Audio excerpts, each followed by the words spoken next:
right. Okay, is it even in here? All right, the court will please come to order. There's a quorum present. We're all here. We're all present. Ready to start a new year. All of our legal notices have been duly posted, and the court is duly called. Is there a motion to adjourn the December term? So moved. Second. All those in favor signify by saying aye. Aye. Is there a motion to open the January term? So moved. Second. All those in favor signify by saying aye. Aye. Aye. All right. Mayor, please open court. All right. The Dallas County Commissioners Court is now in session for January 2015 term with the Honorable Judge Denton presiding. Please remain standing for the invocation. And an invocation today will be given by a guest of Commissioner Garcia. Thank you, Judge, colleagues, members of the audience. Our invocation today will be given by Pastor Larry Garner of Bethel Bible Fellowship Church in Carrollton. Pastor Garner Sr. was born in Mississippi and grew up in Arkansas. He graduated from Searcy High School, attended the University of Arkansas and Harding College of Searcy, and received his seminary training at Jacksonville Theological Seminary in Jacksonville and Southwestern Theological Seminary in Fort Worth. Pastor Garner has been a licensed minister of the gospel since 1988 and completed his clinical pastoral education at Good Shepherd and Scott and White Hospitals. Pastor Garner served as a youth minister and on short-term and foreign mission trips to Mexico.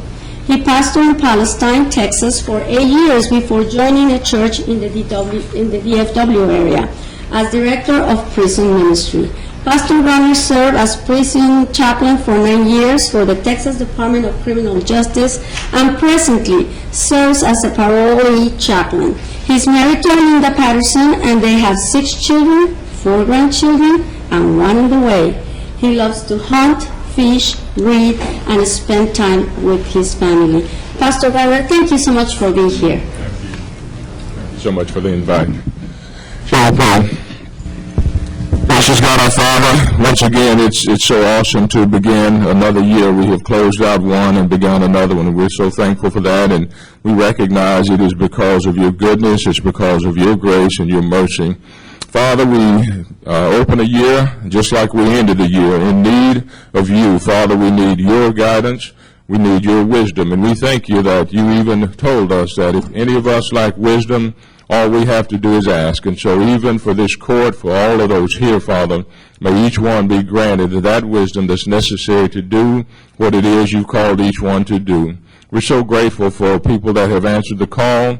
Thank you, God, for the call that came from you, and you've already equipped us to do what you've called us to do. Father, more than anything else, we pray that justice will be done, that it will be, Lord, upright and pleasing in your sight. We need you, Father, to bring us together as a city, as county, as nation, Lord, even as a world. We pray for unity, Father. We pray for the wisdom that we need, Lord, to find that path, that we'll connect and recognize that we're all brothers and sisters, Lord, through the blood of Christ Jesus. We thank you for, Lord, for our judge and for all these commissioners, Lord, and we pray that each one of them will even remember that you said, lean not to our own understanding, but in all of our ways acknowledge you, and you will direct our paths. Lord, there's tough choices, tough decisions. Lord, a lot of criticisms come, a lot of things come, but equip each one now, Lord, to do what you've, Lord, commissioned them to do.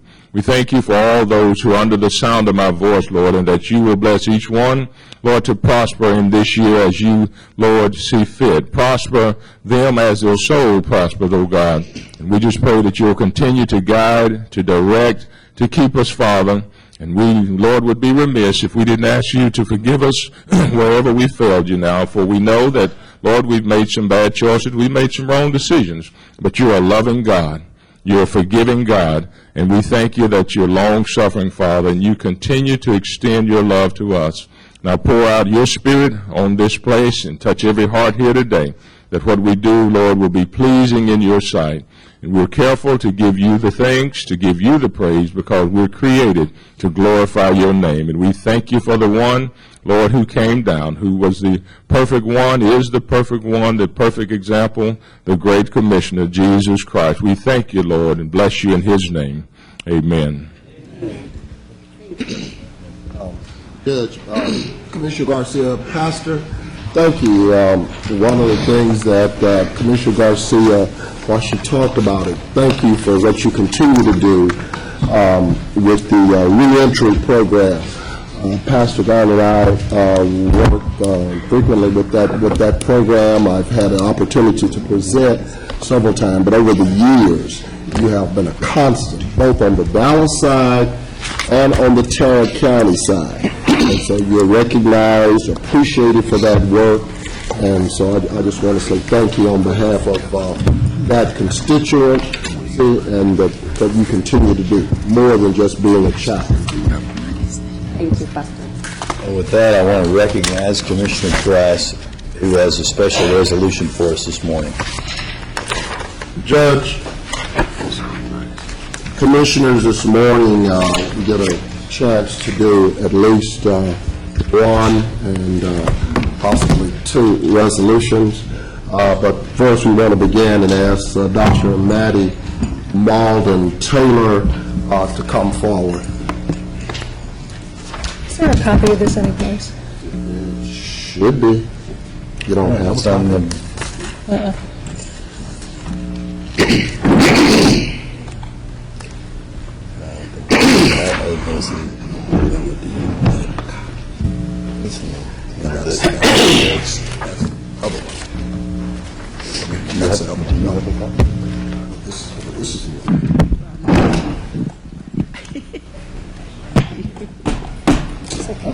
Maddie, I noticed you've been smiling an awful lot this morning.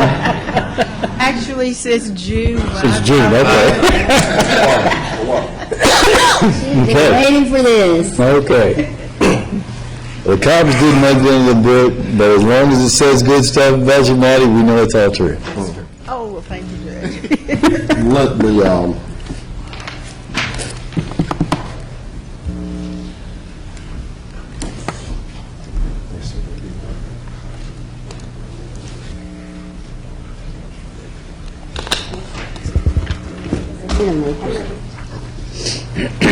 okay. With the court's indulgence and permission, I apologize to start the year off this way, but anyway. Whereas on June the 2nd, 1997, Dr. Maddie Malden Taylor became the Human Resources Director for Dallas County. After first having been an instructor of sociology at Angelo State University and Southwest Texas State University, a management of development specialist for the Texas Comptroller's Office, the Director of Human Resources for the Texas Department of Agriculture, and the Director of Resources for Travis County. And whereas, as Dr. Maddie Malden Taylor, Dallas County's HR Director, has helped Dallas County navigate major changes in the provision of health insurance to its employees, work to enable the county to remain competitive in a dynamic labor market, and consolidated and incorporated the HR functions of the Sheriff's Office and the Juvenile Department with the county's other HR operations. And whereas Dr. Taylor, who enjoys stock trading and other financial endeavors, interior decorating, do-it-yourself projects, gardening, and spending time with her family, and especially with her granddaughter, Ariana Emma Taylor, recently retired from the Dallas County on December 31st, 2014, after having been its HR director for more than 17 years.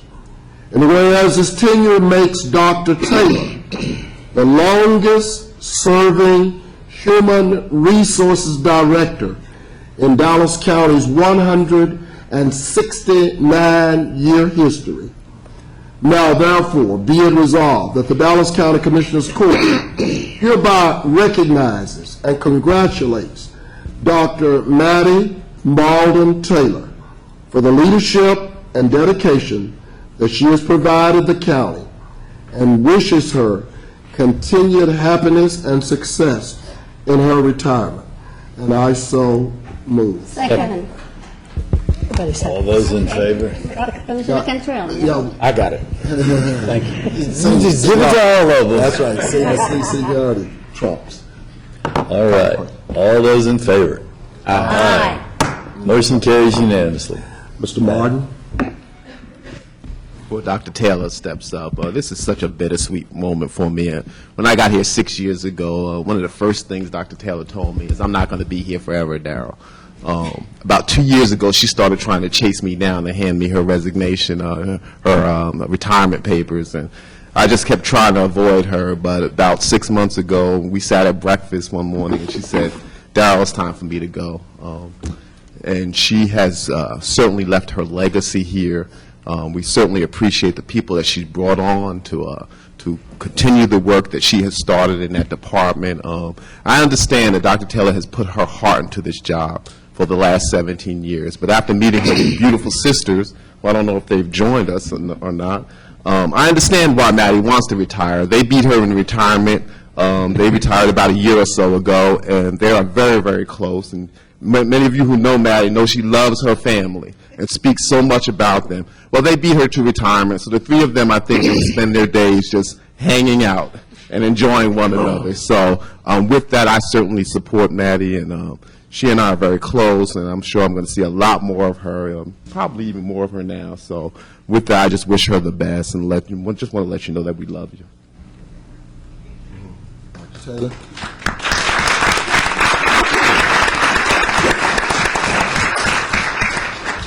Commissioner, I knew you had a lot of directors before I came here. I didn't know I stayed longer than any of the other. Yeah, but you followed Alan Ferguson, you know, those times. But in the recruiting process, Names. in the recruiting process, Mario Malacata. Oh, yeah. Hey, I remember them all. Oh, yeah.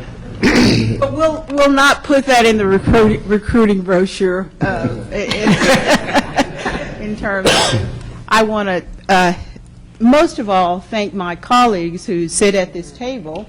Some of them have been here since I came on board. She's not here this morning, but one of my colleagues who've been with me since I came to Dallas County was Virginia Porter.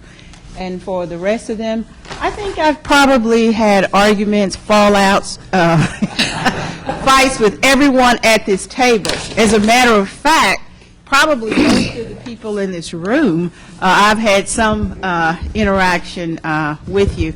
I want to thank the court, too, for 17 and a half years ago making the decision to hire me. Commissioner Cantrell, Commissioner Price were members of that original hiring team. And I hope that the trust and the expectations you had of me, that on most days I have for you. As I go into retirement, I'd like to not only thank my Dallas County family, but also my personal family, who have given sisters, brothers, mothers, husbands, granddaughter, as well as my daughter, who, when I told her 17 and a half years ago she was going to have to come to Dallas and she was a junior in high school, she just had a fit. My dad told her that if she came with me when she turned 16, he would buy her a car. And I told her, I said, well, Ashley, when your father and I had always decided that at 16 you'd get a car. She said, yeah, Mom, but I'd rather listen to Granddaddy, because if Granddaddy promises it, he's going to do it. You will come home and say, you know, you made a C in that class. Guess what? That car is out the door. And so it was probably one of the most trying things as far as moving here was for her to change schools, but she got through that and she's done well. And for that, I'm very, very proud. So to my Dallas County family and to the commissioners, people ask me about the commissioners because what they see is what's on television and what's on the newspaper. And I tell people I have 5 and always have had 5 of the best bosses I think that any director could have. They were going to leave you alone to run your office, and when you didn't do it, they didn't have any trouble calling you. If Commissioner Price called and he was sort of muttering, I knew that was probably trouble. If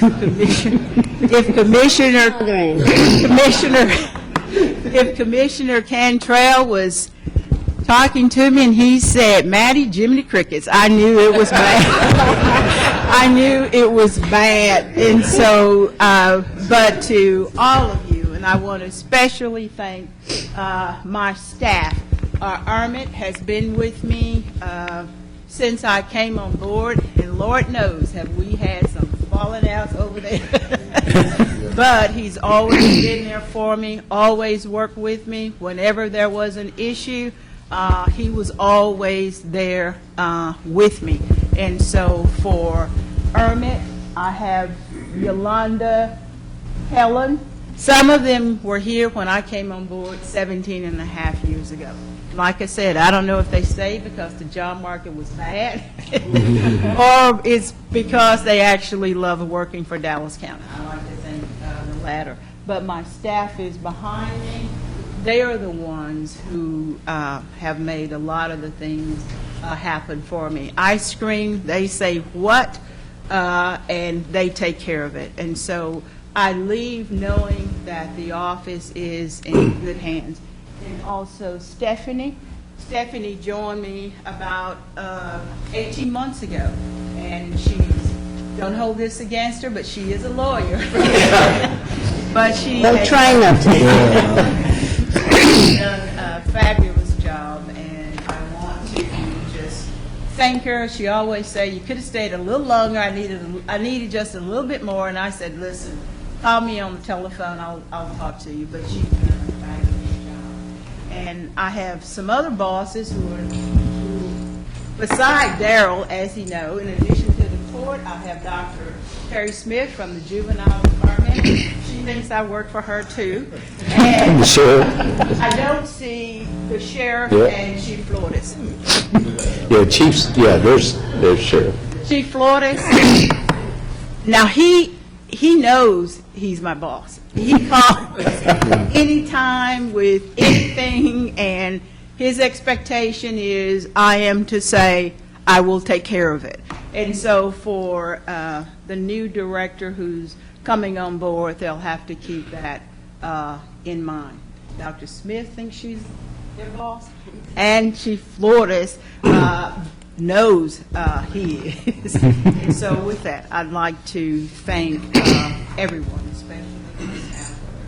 Well, one of the things that the record will not reflect is the migration of the two largest departments we had. I placed in the resolution the Sheriff's Department, the Juvenile Department. Some of us have been around long enough to understand, and that did not run so well. Some extreme challenges, and you were able to mediate those and get us to where we are. That Juvenile Department looked totally different just a few years ago, and God knows the Sheriff's Department did. And so I thank you for wading through all of that, because that was rough for my largest department. So thank you for those years. And like you said, it hasn't always been easy, but you've met the challenge. Maddie, I want to say thank you also for all of your service, PBC, Grievance Committee, all of that stuff.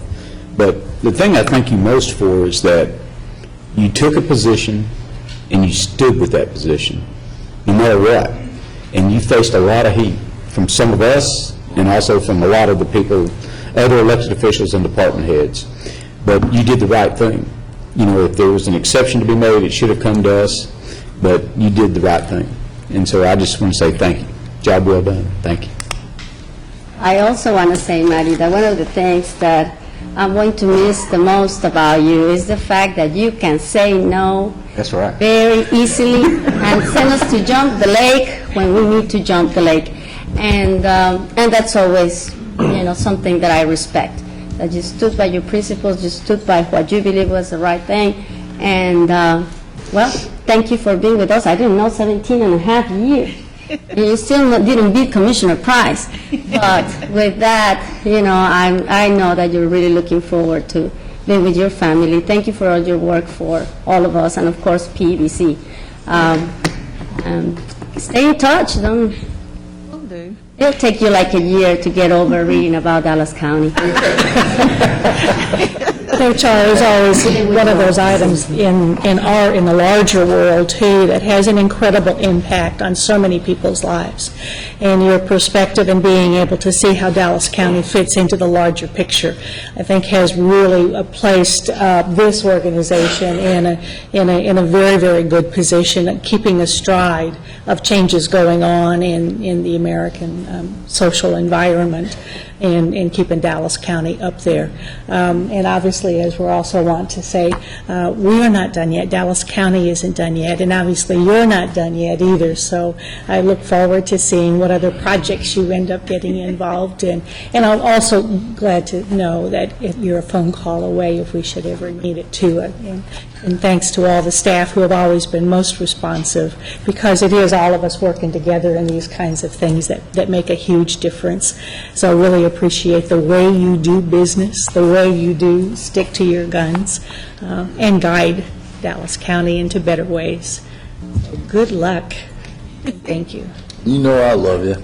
I love your spirit and I love your heart. I'm going to keep seeing you. Absolutely. We got a couple of things we got to work on. All right. Hey, God bless you, Maddie. Thank you, Judge. If join us at 2:00 this afternoon. Heck yeah. Say goodbye to Maddie, all the county staff. If you join us in the HR office at 2:00 this afternoon. Right, great.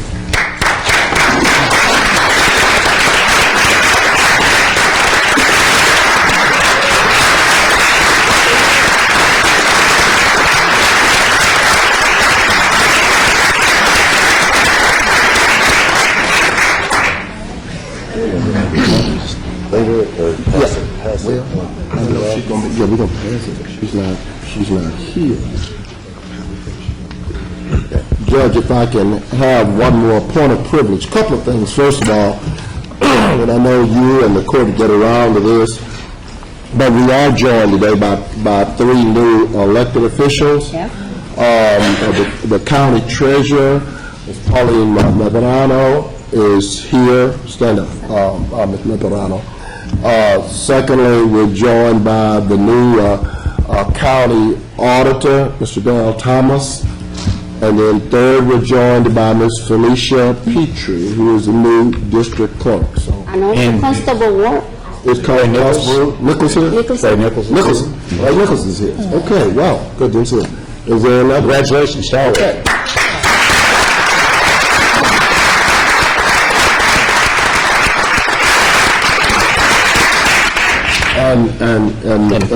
And former Judge Burrito is here. Oh, She's with the district attorney's office now. Congratulations. Congratulations. Congratulations.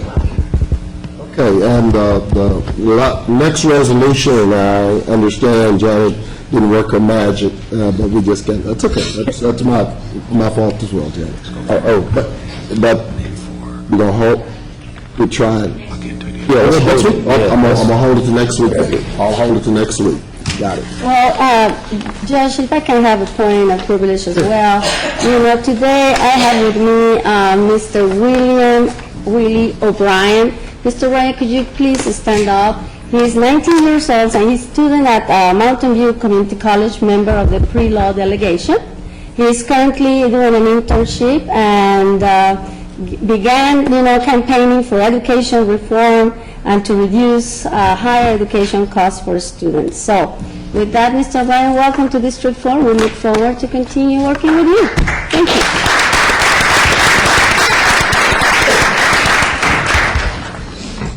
This takes us to our consent agenda. Is there a motion on the consent agenda? So moved. Second. All those in favor signify. Aye. Okay, there we go. Saying aye. Any opposed? Motion carries unanimously. And I want to thank the Sheriff Department for hiring another intake bilingual officer. You know, it was very needed, and I know that she worked hard to be sure that that happened. Thank you, Sheriff. We have some bids today. Is there a motion? I didn't see Just those. one. Just have one, and it's in Bog Springs, and I move that, All those in favor signify by saying aye. Aye. Any opposed? Motion carries unanimously. Next, we have orders. One moment, please, Judge. Oh, I'm sorry.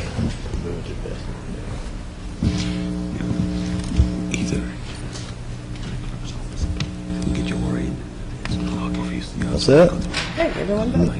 Next we have court orders K1 through 22. Motion on K1 through 22? I thought we were pulling, Oh, that's right. I'm sorry. K1 through 22, pulling 15. okay. That being the case, I will move K1 through 22 with some questions on 22. And I will second with questions in 22 as well. Okay. I'm sorry, Right. what are the exception to? No, we're not pulling anything. Well, pull 15. 15 is pulled. Right. But 22 is staying. Yes, 22 stays. Motion by Commissioner Price. Yes, second by Commissioner Garcia. All right. All right. Judge, I do have a comment on court order number 8. I just want to point out that Tech Sheriff Juvenile, Collin County is joining that, is joining Tech Sheriff Juvenile, and as a result, that will benefit Dallas County to the tune of $294,000, and will decrease the budget $335,000. So it's, this is what we'd planned and done for so many years, and we're doing the same thing on the adult case management system. So this just shows sharing the maintenance and operation costs as well as recovering our capital expenditures. I just want to point that out and thank you. Thank you. Also, I had a question on number 17, which was the emergency electrical services that were required at the Marsh Lane County Building. Is there anything put in place in order to have emergency companies available so that we can have a vetted process in place? We don't have anything in place right now. I know one of the things you had asked about was the possibility of an IDIQ for these type of services, and that's something I will certainly talk with Public Works folks and the purchasing folks about, but it probably would be good to have people on call for situations like this. So that those contracts can be made available to. So we will explore that, Doctor. Thank you very much. With regards to 22, I don't mind yielding, but and I know Ryan's not here, Veronica, but we keep talking about these extensions, and that's all well and good. But I need to know, I ask about projects, not only in terms of my district, but I need to find out where we are on a couple of projects. First of all, that radio contract. Where are we? I know, are we sitting around waiting on financial advisors? Chris, I hadn't had a chance to talk to you, but are we waiting on financial advisors? I thought we were pushing up against the goal line with regards to that radio contract. I don't know where we are with regards to city, and I'm bringing that up in light of, we've been talking about this, I know, for forever. And so, where are we? That's number one. And I'm am I looking for them for guidance and push, or am I looking to you guys? The city, my understanding is the city is going to brief the RFP this month, and it's finally going to hit the street again. Well, I heard that, I think, at least a year ago, maybe longer. What deadline are we up against? Right now, we're okay time-wise. I'll put together for you what we're really looking at in terms of deadlines and that sort of thing. I'll get that to you. But right now, we're all right, given that the city does put that out in the time frame that we've been told this time. Okay. Because as I said, we were told that a year ago. I agree. Okay. But now we're told that again, and it does seem to be imminent. Have you seen, And the good news is the technology's improving the price. I think it's one of the reasons why the feds have gone soft on all their deadlines. But I'll all of that said, more information. all of that being said, though, they were the one, kind of pushing the line. That's number one. Number two, at least, Monica, QCEDs. I don't understand when I talk to my colleagues around the state, I don't understand why everybody else seems to be taking advantage of those, and Dallas County seems to be floundering. That's if in fact we're going to do whatever this committee comes back, if they come back with anything, well, let's say they don't. Why are we leaving all of that on the table? And so I want something from RVC and their partners to first of all outline around the state who's taking advantage of QCBs. That of course I already know. Number two, I think the rest of the court needs to know. That's number one. Number two, what's their advantage, and why are we leaving that on the table? And Charlotte Knight Marshall did a nice job. She's put together a proposal on that for us. I'll have her bring that to the court, for the court to look at. So you do already have one? We have something she put together for the Finance Committee. I think it was probably 2 years ago now, Commissioner, and there didn't seem to be an appetite at the time. I know things have changed, and I'll have her put something together for the court to revise that and bring it forward. Okay. Well, I think we at least talked about it. Yeah, we need to talk about it as we go forward. Given where we say we want to go with these quote buildings, even if we're not talking about, and I'm not for, don't want anybody to misinterpret. I'm not for what I think is out there, but we still got to do the maintenance piece. Right. And looking at alternative methods of financing some of these projects, this could be one. And you're right, we need to bring this stuff forward. Now the timing is actually really good for, I know our building committee is meeting this week, and we'll be talking about some of these alternative methods of financing projects for. And it does not impact our rate. Correct. Or our 2021 date. Exactly, either one. Exactly. We can have the skip year and we'll still be in good shape. Right. And those are some of the presentations, again, the Building Study Committee is having this week. Ryan's going to do his presentation. We're going to have our... I don't want to unload that on the new treasurer. Good morning, Ms. Madrano. Well, We love you today.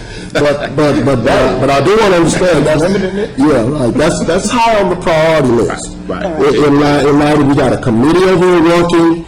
Regardless, we've got a facilities report that's come down. Right. We're going to have to do some of this stuff anyway. That's right. And we need, and I'm so glad that Commissioner Price opened with those comments, because my concerns about this item is, of course, it's a contract that is just finishing the 5th year, with an extension of 3. And one of the things that I know that Judge Jenkins and Dr. Daniel sit in the Financial Review Committee with the new treasurer, Ms. Medrano. So I would love for them to review, also the makeup and the composition of all these companies and firms. Where do they rate? I would hate for them to feel very comfortable already. And actually, expand some of the recommendations, some of the diversity as well within all the process. So I was hoping that this could be reviewed, and in around a year, they can come with some recommendations, probably less than that, if it's possible, but I understand that, might take some time. But with that being said, I'm going to support this item just because by contract, we have to provide this extension, but with the understanding that in less than a year, we will have different recommendations and probably a different makeup. The year is just too long. If they hopefully can be done in less than a year. I mean, obviously, because of the contract, the way it was written, we have How to many, follow some of this. how many more extensions does this contract This would be have? the last one, I believe. But I will get with Ms. Madrano, I will get with the Honorable Treasurer, and we'll sit down and Thank you, another Mr. plan, Martin. and have a presentation for the Finance Committee, and then a recommendation from the Finance Committee coming back That would be here. great. I think the Finance Committee needs to. And you're okay with that, right, Judge? Yes. Okay. Okay, those are my comments And those were mine too. in regards to 22. The mask gonna catch it in 2015? No, I told you could be going to you wouldn't believe me. Yeah. You're catching up. Get down. Any further comments on 1 through 22, excluding 15? Call the question. No further comments, and the question having been called, all those in favor, signify by saying aye. Aye. Any opposed? Motion carries unanimously. All right, next we have time-sensitive court orders. Is there a motion on the time-sensitive court orders? Your approval? Second. That's I it. yield. All right. Commissioner Garcia moved approval, Commissioner Daniel seconded. Just one moment, Judge. I'm sorry. Okay, All right, and second? Commissioner Daniel. Okay.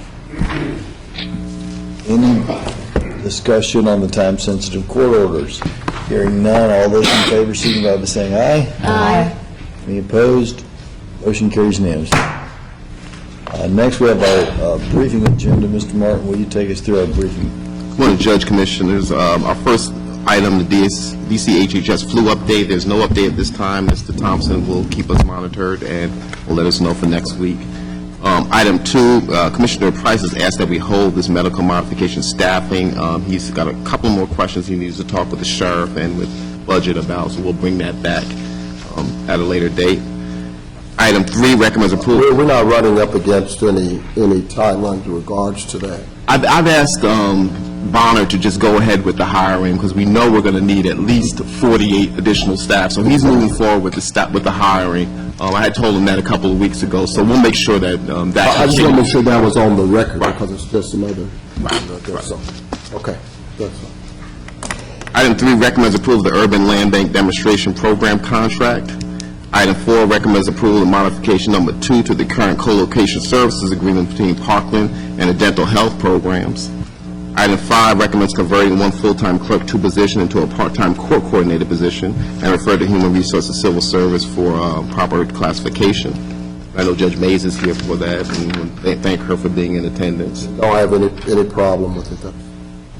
Engineering and Project Management, number 6, recommends execution of the purchase and sale agreement of property located at 520 Shepherd in Garland, Texas.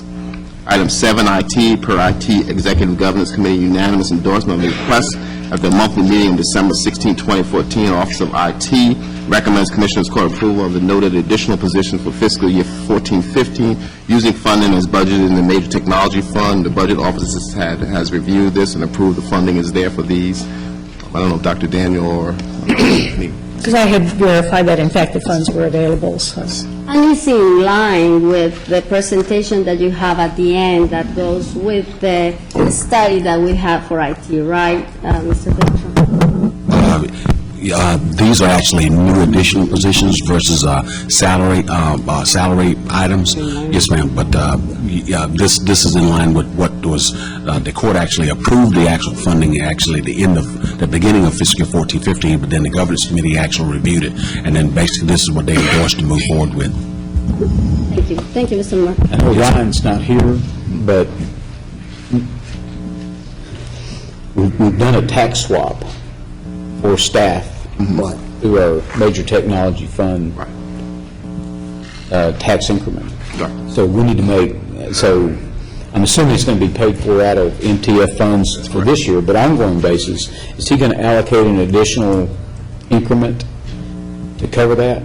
Well, yeah, we'll have to check on that. I'll check with Ryan. Because on if he that. doesn't, then that does away with, it kind of, It limits the amount of funds for That's new right. projects, which has been an ongoing concern with the MTF. Right. Because that pot is shrinking. but there was an agreement, and I think this court made the agreement with Ryan that we would allow him to roll that in, staffing in, as long as we kept the same amount historically the half penny that we'd set for new projects. Right, So right. I just want to make sure on that. Okay. Item 8, recommends approval of the renewal of the interlocal agreement to provide dental service between Texas A&M University Health Service Center, Science Center on behalf of the Dallas County Juvenile Department.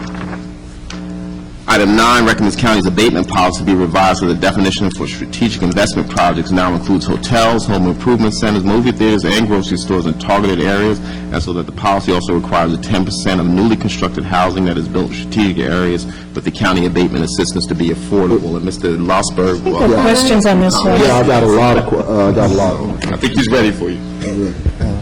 First of all, Mr. Losberg, the briefing was very good, and we appreciate all your work, and we understand this needed to be updated, by law, but can you just talk a little bit more about your recommendation on reducing the 10% of affordable housing requirement for new construction projects? All right, I'll start with that. The TIF policy that we adopted 20-plus years ago has a 20% affordable requirement. We chose 20% at that time because that was similar to what some existing housing programs at the federal and state level used. Also, TIF assistance, in terms of dollars, is larger than what tax abatement assistance typically is. When we began, or when staff began to look at trying to impose an affordable housing requirement, we wanted to have a requirement that would not counteract the incentive that we were hoping to provide at the same time. Because TIF assistance is worth more than an abatement assistance, staff felt that it would be more appropriate to have a different percentage requirement for abatements versus TIF. So that's why you see 20% for TIF and what's proposed for an abatement being 10%. We also looked at... And staff got some of that direction from this court. Correct. And typically have more affordable housing. The difference in the areas that you're trying to target here, there's more affordable housing. And we did try to account for that. We geographically defined the county in 3 different areas: priority, strategic, and then established. And the affordable housing requirement that's proposed here would only be for the middle category, strategic. Housing abatements are not eligible in established areas, period, the end, and we're not proposing to change that. As you alluded to, Commissioner Cantrell, there's some concern in some other areas, most of which are included in the priority area. They already have a disproportionate amount of affordable housing. Right. Exactly. So we're trying to avoid complicating that issue. But let's walk out the areas that traditionally have been called distressed areas. Correct. Are those areas that we are basically targeting under this policy? The terminology we used to use was distressed, non-distressed, and underutilized. And underutilized was the middle category. That's the strategic category that we now have. And it would be the underutilized area, strategic areas that would have the 10% affordable. Right. One of the issues, and again, staff got direction, I think, from this court with regards to what we see as emerging, especially in the southeast corner, which is going to be primarily the area in which would be the beneficiary. The housing piece, and working with staff and cities, is not the real issue with regards to that sector. But what is considered to be challenged is what we call, quote, amenities, where individuals can get not just employment and deal with the workforce, but how do they get access to the other traditional amenities that come with, quote, housing. We talk about housing, but we need... Right, and that's the second set of revisions that are being proposed right now. I deal with the new definition for strategic investment, and that's sort of what Commissioner Price was alluding to with that. Southeast, the southern part of the county, historically have not had many economic employment opportunities. There's now some positive movement towards resolving that issue. But the services and the things that a lot of us are fortunate of just being able to go a few blocks to go do, whether it's to go grocery shop or to buy a can of paint, are not available to still some of these other areas. And what is increasingly being shown is that an area has become viable or self-supporting are the presence of things like grocery stores, a home improvement center, and then a little bit further down the road, even having a movie theater. I mean, I know a lot of us still watch movies on TV or our laptops. Excuse me. But we still, again, sort of a defining example of a neighborhood that's viable and it is established and successful is that you have the ability to go and have entertainment close to your house. If you live in the Lancaster-Hutchins area, you shouldn't have to be able to drive either to downtown, the City Place, or to Grand Prairie to go see a movie. So we're hoping to try to help encourage that. That may be further down the road, but at least we're sending the signal to the community and to the developers that we are interested and that we do recognize the importance of that type of economic activity. Rick, can you give us any examples of where this has been implemented and success that they've had with it for these type of facilities? On this, I'll use an example of Pinnacle Park. I think I've been viewing the Inland Port area as how I would like Pinnacle Park to be, I would like the Inland Port area to become the way Pinnacle Park has emerged in the last 10 years. And I do know, for instance, that the city had to heavily subsidize Lowe's to get Lowe's to locate there. There are some really nice multifamily developments now in the Pinnacle Park area. And again, it's hard to believe Pinnacle Park was an overnight success that took 15, 20 years. Right. But you drive by there now and you just think it's always been that way. And of course, we all know that it has not been. Well, and there's a different model at work when you start talking about Southeast sector in terms of land, cost, Yes. medium cost. Infrastructure. Infrastructure is the key Infrastructure, right there, Commissioner. And that's one of the things that I've been doing is going a long ways to accommodate my cities with regards to that infrastructure. And listen, I was there when Pinnacle Park was developed. I mean, and I know it was met with a lot of resistance from some of the members of the council. Now, hey, 15 years later, we're seeing some of the results. So I do agree that, these have to be revised. I couldn't believe it hadn't been revised in such a long time, as we discussed before, and that hotel, home improvement, grocery store, and movie theaters are in there. You're right, we don't have in the southern sector. In the southeast, I can imagine it's even worse than in the southwest part. So I just want to be sure that when it comes to housing, and if I understood correctly what you say, Mr. Losberg, you're going to bring another piece for that, right? Well, the abatement piece we're handling right now. Several months ago, staff had a study that talked about where people working in the Inland Port lived, and a lot of them lived in communities other than in the Wilmer-Hutchins area. Right. And that's where there's been the beginning of some discussion of what can that situation be done to change where Wilmer and Hutchins can further gain from the economic activity that's occurring there. Have it be more 24/7 as opposed to just 8 to 5. Right. But you guys keep banting Pinnacle Park around.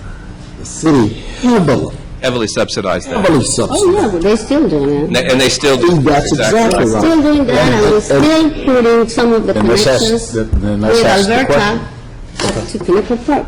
Are the cities, if we pass this, are the cities going to mesh theirs with ours? Or There's already discussions Already underway with some of the city. The Right. City of Dallas has been on board with this. They've been ahead of us in this regard. As far as Wilmer and Hutchins and the Lancasters, they have projects that are percolating that I think there will be an audience for something like this. And we're meeting with regularity with everybody from Public Works on back, for everything from infrastructure on back. We've got new mayors in 2 of those 3 cities, but we're constantly meeting with staff and all to develop the issue of, quote, workforce housing in those areas. Again, when you talk about the center of the pool, FedExes and others of the world are having to go all the way to Mansfield to find living accommodations for people who are working there, and they're continuing to expand. So we plan on them being cooperative. The city of Dallas, unfortunately, has some, different kind of, resources, but what we have, we're... Are the ISDs included in that? Or what? The school districts, are they No, this is just strictly the city? It's always just the city and the county and yeah. economic development. The cities They're are... not even included. They're not in Pinnacle Park? No, they're not, yeah, they're not in that side. Are the other cities using 10% also? We're the only one that has an affordable housing requirement on abatements. Yeah, they don't have. They don't. No, they don't have anything, no. And it's taken a while, and that's what I wanted to be clear because, we've been working this for a moment. Well, the main issue, I think, the way, I read the briefing is the priority and the strategic areas. Right. If we can do those areas, Commissioner Price, because I tell you, unless you have that anchor project ready to go, it will not happen. So you have to, in some way and form, bring those cities to, work with us on this to give the 90% and the 75% abatement, make it better than the TIF. Of course, you don't have TIFs in that area either, right? No. Not really. There's been some discussion creating These will some, be but they haven't. But like I say, the affordable housing component is the one that I will be looking that it continues to have the requirement for affordable housing. And the reason we don't, again, I'm back to basic infrastructure. I mean, the largest project we've had in probably 3 of those cities is our MCIP water project. That's huge. Yeah, and I just did that, and of course, we're still trying to do the sewer part of it. So, when we talk about anchor projects, things that we take for granted, there's no water.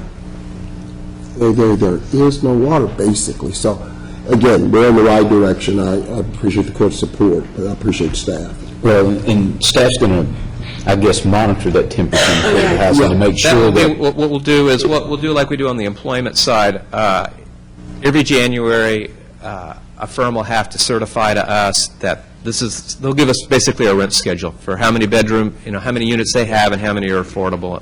Well, I expect you to do that, but what I also want you to do is look at how many projects maybe didn't make because of that. We will try to keep a record of that as well. Okay. Hopefully, again, with it being sort of a very tailored approach, we won't run into that situation very I want the often. court to recognize, I think the median home in Dallas County is something around $175,000 or $150,000 or something. Yeah, the average per DCAT is about 175. Right. The median is about 130,000. Okay, and when you're talking about this area, you're talking about $65,000 to $80,000. The median in the Wilmer Hutchins area is about $60,000. Exactly. So, I mean, there's sort of, I want you to understand, the housing issue is really not the issue. It's amenities. Right. It's the amenities And infrastructure. and the infrastructure. So, But remember, the amenities come when people have the right amount of income as well. Oh, sure. So we have to, Commissioner, again, I mean, I know what you're saying, but for my experience, in District 1, I mean, amenities come when they look at those median incomes and make the division by square foot. Sure. Where they say, we're going to have quality C merchandise in this Walmart because the median income is 60%. But wait a minute, I have a very nice area with 150. It doesn't matter. At the time of the conversion, this is your median income, we're having quality C merchandise. So we have to be aware, and I'm going to support this because, yes, they come together. But we have to be sure that the infrastructure, the housing, and the amenities correlate with each other. I really like the part where you really have focus and tailor, like Commission Control mentioned, in the priority and the strategic. And I know your staff will be monitoring this, and so far, in my 4 years here, you've done a great job doing that. But yes, we need to monitor that everything converges at the same time, and hopefully the cities in these areas will come along as well with some kind of incentive, because that makes all the difference. And you do have enough staff, right? I think we do. Thank you. Thank you. Thank you, Mr. Luxbury. Public Works number 10, rescind court order 2014-1493, which consented to the sale of tax foreclosed property at 8303 West Camp Wisdom in Dallas to RC Hope Group LLC for $18,000 due to failure of the purchaser to timely pay the balance of the purchase price. Item 11, accept the offer for $15,000 to purchase tax foreclosure property at 8303 West Camp Wisdom Road in Dallas, Texas, in compliance with Texas Property Tax Code. Item 12, approve a design contract with AZ&B LLC for the Denton Drive MCIP for work order number 2 in an amount not to exceed $550,000. 13, authorize the City of Grand Prairie to act as trustee to advertise the parcels of land described in attached Exhibit A for sale by public sealed bid in compliance with Section 34.05 of the Texas Property Code. And item 14, execute the advanced funding agreement between the State of Texas and the County of Dallas in the amount of $7 million for engineering construction to widen a 2-lane roadway to a 4-lane divided urban roadway on Pleasant Run Road from Lancaster Hutchins Road to Miller's Ferry Road. Again, talking about infrastructure in the south. Purchasing item 15, authorize the 4th 12-month extension of bid annual contract for ambulance services awarded to Care Flight effective January 11, 2015 through January 10, 2016. Say something real fast about that. Kudos to Robert De Los Santos. Not only will we continue using CareFlight, but they were very helpful in the Ebola situation with the flights to get people home. Have indicated that if we had another situation with a emerging disease where the protocols were unclear or moving, that they would step in and help with the ambulance. So great job. Thank you, Judge. Item 16, recommends approval of the release of attached RFP for integrated mosquito management for chikungunya vectors and authorize the purchasing department to advertise solicitation. Hey, Zach or Dr. Perkins, okay. I was reading over a couple of things on this last night, and I just want to make sure I understand it. This is like a force multiplier for if we have an outbreak and you need to bring somebody in. You're not contemplating these guys would be working every year on a regular basis. This would be like having somebody ready on the string if you need them, right? Well, not that what we're looking at is, what we know is that on the world scale, in terms of chikungunya, we're seeing by leaps and bounds numbers of cases. In some Central American countries, they're talking up to 20,000 infected individuals. So our game plan is to have a contractor similar to the West Nile virus contractor with VDCI, that they will supplement our response effort. What I don't want to have is like what we had in 2012 with the Monday morning quarterbacks. People are coming in saying things. We want to have a plan already with a contractor similar to the West Nile virus with VDCI that our staff will be able to supplement. BDCI is the company? No, West Nile virus, this is an open bid that we're talking about. Yeah, There's no contractor. I've said West Nile virus similar to the VDCI contract with the West Nile virus. I see. Well, and it looked like in reading it, it was pretty specifically, I mean, there's not going to be a lot of bidders for this because they need to have 6 trucks on the ready at a moment's notice here in Dallas County under this RFP. And a couple of things in the RFP, it says a contractor will respond to all emerging mosquito-borne diseases since the surveillance and mitigation measures are the same for diseases vectored by these species. And my understanding is that the CDC and DSHS, the Lakey's department, that it's not the same, that we don't do the same type of testing for chikungunya. I don't know what you're reading in it. Here's the bottom line on that, to make it real clear, and we can always have a dialogue. But what we're looking at is, we don't want to just be typecast to West Nile virus. So we're saying that we've expanded the RFP to look at a contractor, so we don't have to get a different contractor for different response. That's how simple that is. Yeah, I got you. But the testing that you've got in here, we're not going to do this extensive testing like we do for West Nile virus for chikungunya, are we? Okay. So under the RFP, the question is the lab capabilities. This will be a human test that we will be doing, and we will look at we will look at options that we will be doing that whole testing.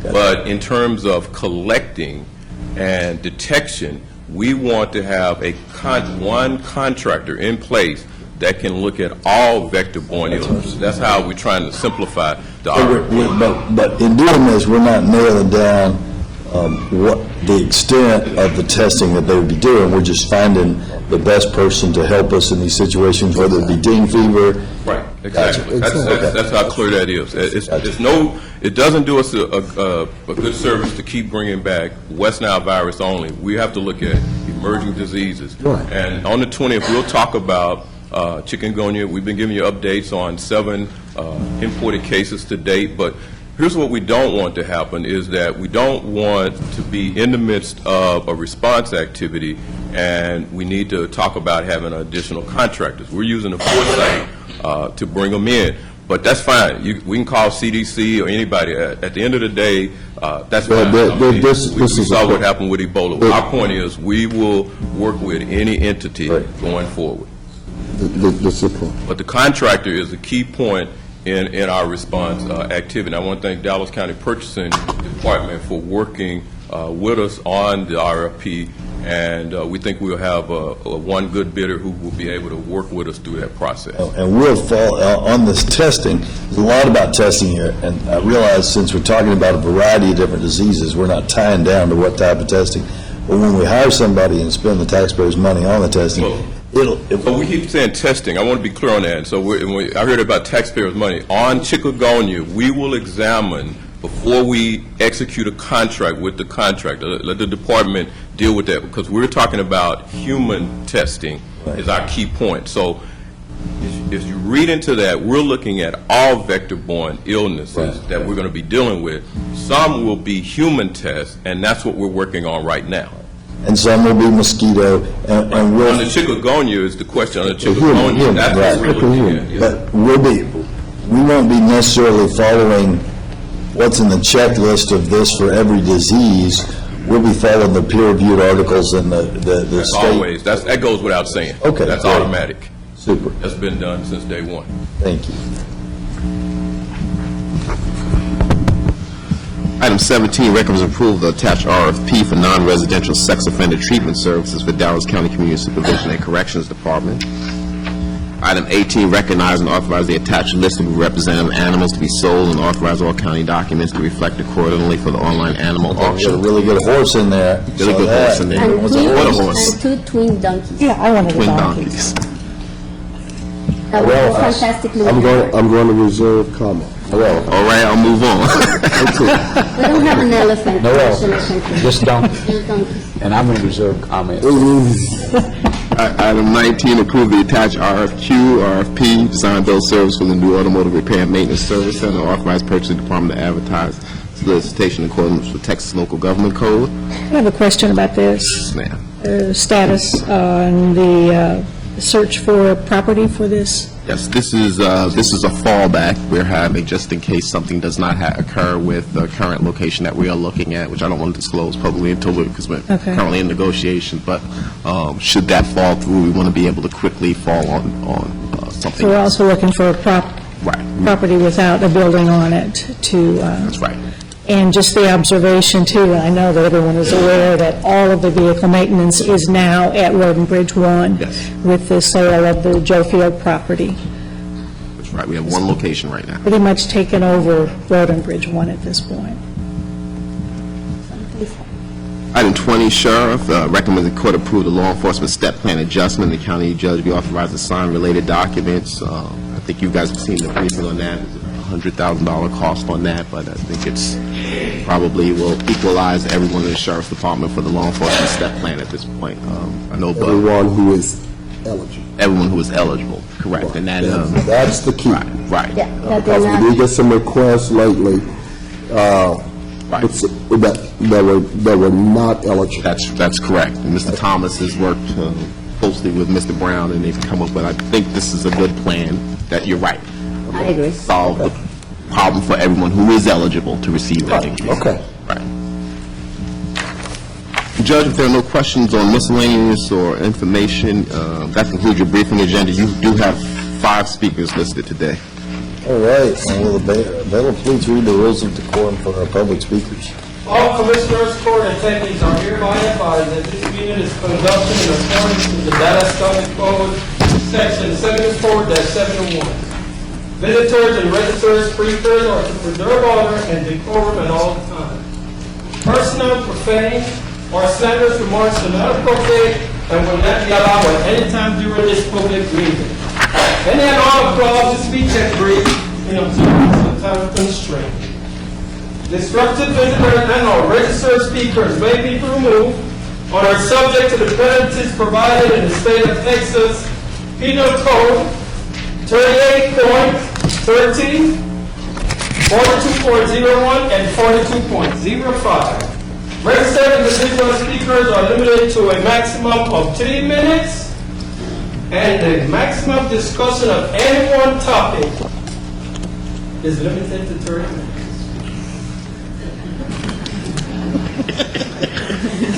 Gotta love it. Like that. First vote. Hi, my name is Dolores Phillips. Address is going to be 2385 Sweetwater Apartment, 223 Grand Prairie, Texas, 75050. Those documents that you have, 3 separate documents, was emailed to you this past week. What I wanted to say, because you can't file any documents here for public record, what I want to say, what was massively unleashed here was brilliantly cynical to cover up the most massive corruption since the slaughtering of John F. Kennedy. That's not what I allege, that's what's documented, and it's slowly but surely coming out.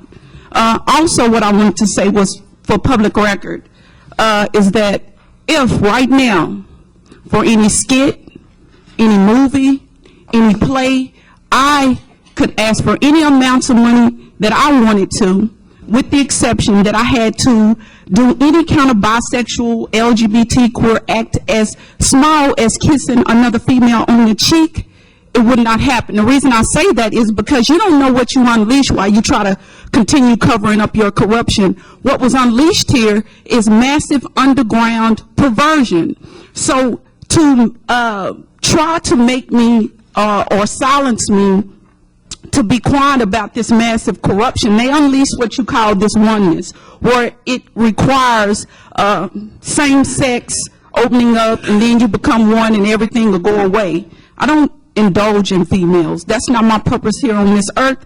That's not going to change. So I see it as a threat to be harassed by females as far as sexual acts or intimacy. With that being said, I want to talk about Green Oaks, October 25th, 2013, when I went to the meeting, the scheduled meeting with Corporal Cotner. It is a public servant that was arrested. He's alleged, have said that it's white supremacy at Dallas Police Department. I don't know if that brother said that or not, but I'm here to say that it is, not by what I read, not by what Dallas history. I'm telling you my experience. When I went to Dallas Police Department, it was in his eyes, it was in his energy that he had a premeditated agenda to take me to Green Oaks to obstruct justice, to intercept court documents that was emailed to Dallas City Council Print Center the morning prior to me going to Dallas Police Department. So America can't continue to try to deliberately deny racism. It's equally destroying white America as it is minority America. What I want to share with you is that racism was and racism is. Quit attacking me with all your other agendas, motives, and causes to cover up this corruption, because, Honorable Judge Jenkins, the corruption is bad. It's inclusive of innocent bloodshed. And just like President Kennedy, that man upstairs, he sees no color, he sees no titles, he sees none of that. And just as President Kennedy was slaughtered because he was an equal president, it's innocent bloodshed in this, and Dallas have innocent bloodshed on their hands. And I'm going to continue to speak and endure the inevitable Jim Crow South consequences in the utmost of humility. Thank you, Honorable Judge Jenkins. All right, and our next speaker is Ms. Cynthia Smith.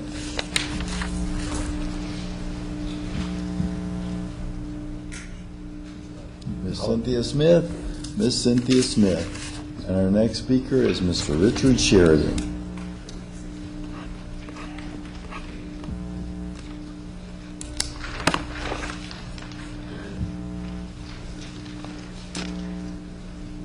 Good morning and Happy New Year. Hopefully it'll be a better year than last year.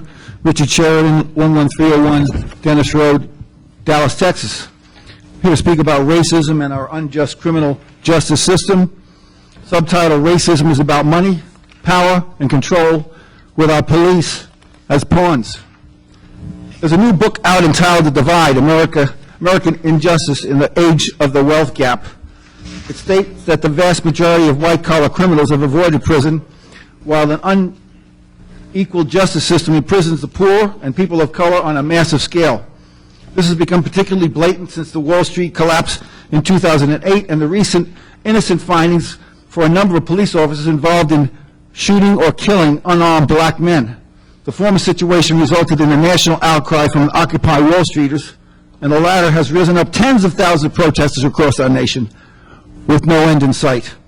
Such racial injustice are manifested in Dallas County with the lack of indictments versus our current mayor, a former mayor, and Pearl Jr., certainly an aspect of white privilege. And with about 90% of the county's minority criminal cases resulting in plea bargains, and with about 70% innocent before their trials remaining in jail because they are poor, and the jailing of the black, chemically addicted, mentally ill, and homeless, which is a crime against humanity. Dallas County is a major feeder to Texas prison system, one of the largest in the world, with a black majority prison population, with incarceration rates near all-time highs. They're coming down a bit, but they're still, in the context of things, totally unacceptable. And we have a recidivism going on, too. That's a result of for-profit prisons, our modern-day plantations. Forget about rehabilitation, it's not profitable. As a grand juror last summer, I personally saw the disproportionate number of crimes being committed in Dallas black community, giving me the bigger picture of what racism does to a community and to our children. Racism is the fundamental cause of most of our crimes and most of our wars. If we treated the minority communities, those different than us, as equal per our Constitution and per love thy neighbor as thyself, and give them the dignity of jobs, we'd see a significant drop in our crime rates and the elimination of wars. Former Dallas Police Chief Kunkel recognized the condition of our minority communities when he stated, "We can't arrest ourselves out of crime." What can Dallas County do? Well, our jury and grand jury system of justice is the foundation of our society, as it's stated in our Constitution, that we are one nation under God, indivisible, in liberty and justice for all. So we can do a lot with the grand juries. We need to spend 2 days to better inform them all the types of cases, including what is going on with racism and how it impacts crime. We need to inform the juries about jury nullification. I brought it up and I was told it doesn't apply to the grand jury. All jurors must be peers of the defendant, especially when it comes to color. With the grand jury, we should have a lawyer as a foreman, one who knows the law.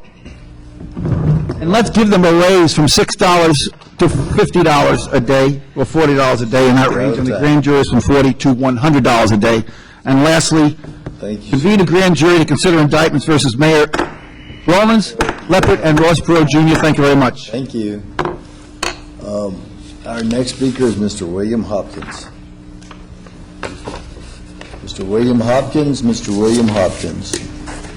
And our last speaker is Mr. Robert Ciccarelli.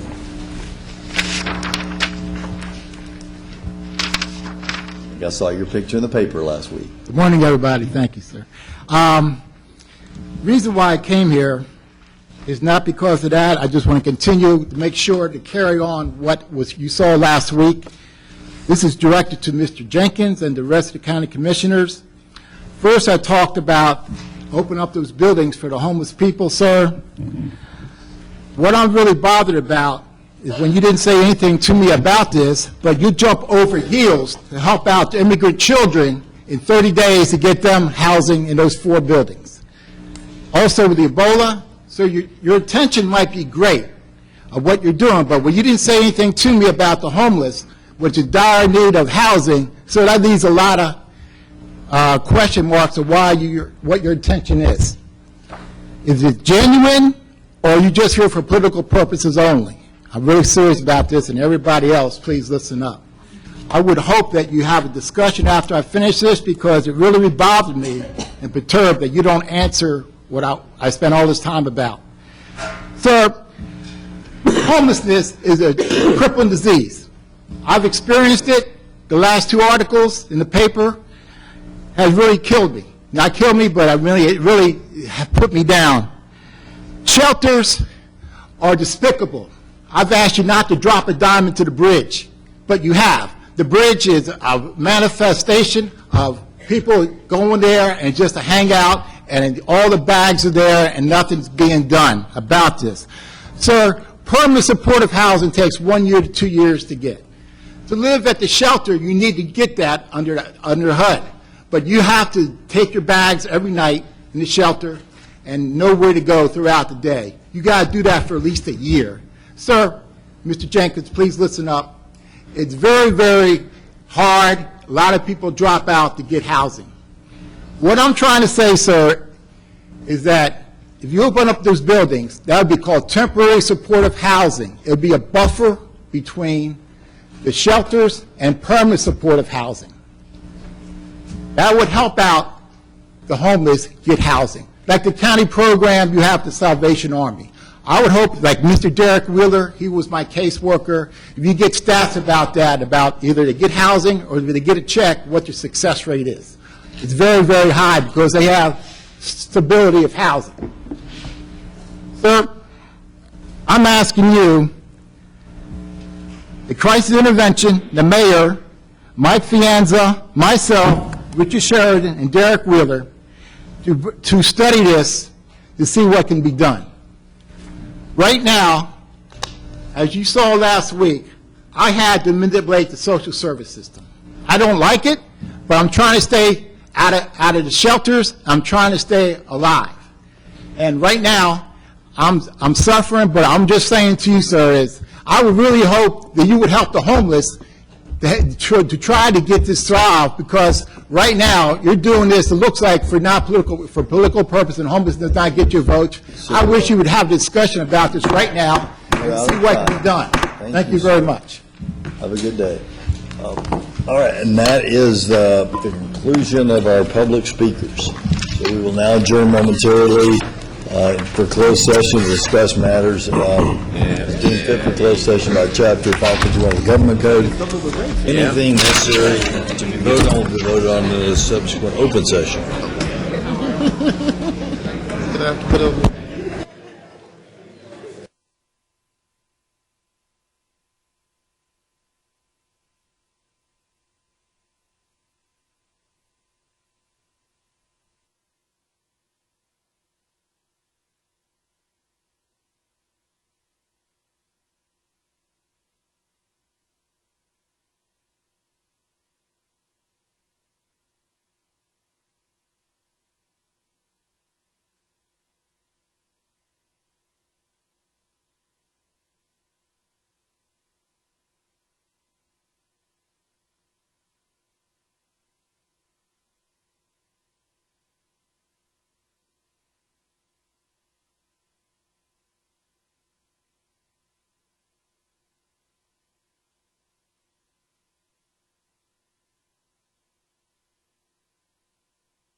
No action necessary as per, from the closed session, so the court stands adjourned.